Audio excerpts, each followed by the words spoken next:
I live in a one-bedroom apartment, and what I am lucky to have here is a pretty good-sized closet. And it is still a functional closet, but as you can see, I have sound treated it. This is the most important part of having a home setup, because you could have like a state-of-the-art mic, but it's still gonna sound kind of crappy if you don't have a good recording space. The best thing to use to treat your space is actually acoustic panels. They take up a lot of space and they're very expensive. It's like, I think it's like $70 for just one of them. Another great thing you can use is moving blankets.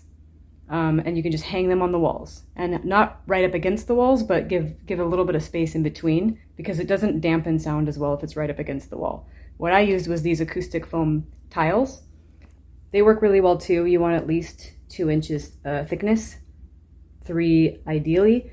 Same principle with these. You don't want to put them directly on the wall. You can use cardboard, or you can use, I used insulation panels that I just got from Home Depot.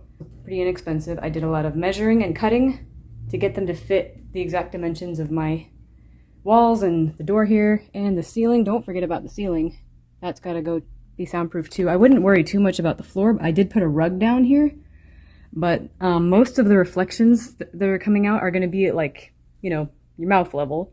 The top 75% of the area is what should be soundproofed. It should cover 50 to 75%, at the very least 50% of the overall space inside your room.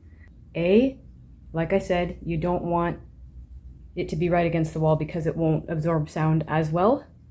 And B, if you put it right against the wall, it's going to take off your paint.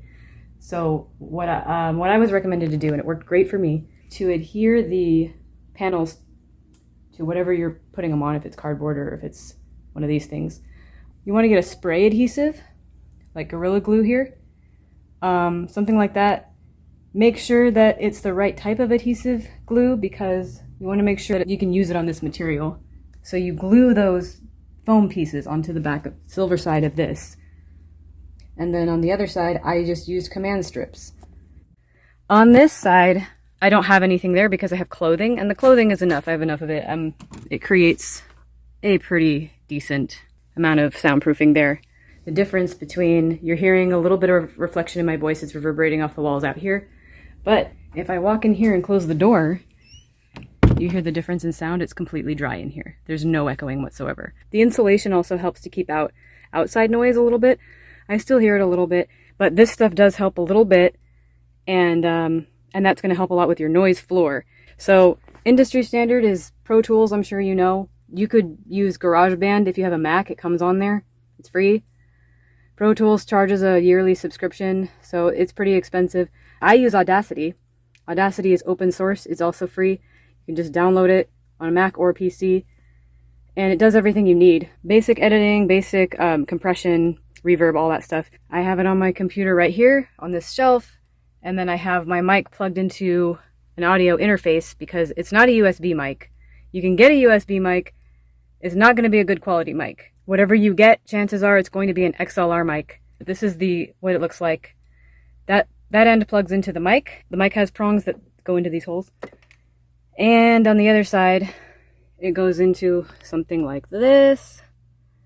This is if you're looking at audio interfaces, this is one of the best ones. A lot of people have them. It's Focusrite Scarlett 2i2. And you have all of your gain and whatnot right on there, on the hardware itself. If you get too loud, it distorts, which happens at 0 dB on the meter. So you want to keep your gain low enough that your final output is going to not exceed really -3 dB. There's a minimum number, -9.